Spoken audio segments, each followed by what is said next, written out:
Hello everyone, আমি রাজ আর নতুন একটা ভিডিও নিয়ে চলে এসেছি। তো বর্তমানে এখন আমি থাকি বেঙ্গালুরুতে, আর এটা আমার 28 নম্বর ভিডিও। তো সকাল সকাল কাজে যাওয়া বলে রেডি হয়ে গেছি, আর এদিকে দেখতে পাচ্ছ কত জিনিস নষ্ট হয়ে পড়ে আছে। যে মেসেজগুলো পড়ে আছে এগুলো সব খারাপ হয়ে গেছে, তো কোম্পানির লোক এসে এখানে থেকে নিয়ে যাবে। আর তোমাদেরকে কি বলবো, এই যে মেশিনগুলোর দাম এক একটা 4-5 লাখ টাকা করে দাম, মানে আমাদের মতো মধ্যবিত্ত পরিবারের অনেক দিন চলে যাবে।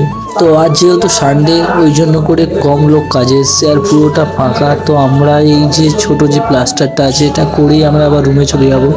এদিকে যে দাদাটা কাজ করছে তোমরা তো দেখতেই পাচ্ছ, ও পুরো ফাঁকা ঘরে কাজ করছে।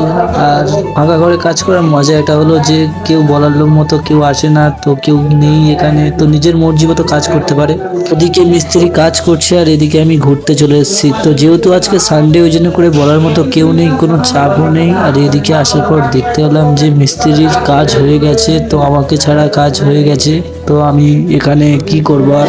ভিডিওটি যদি ভালো লেগে থাকে ছোট ভাই হিসেবে পাশে থেকে এরকম নতুন নতুন ভিডিও দেখার জন্য।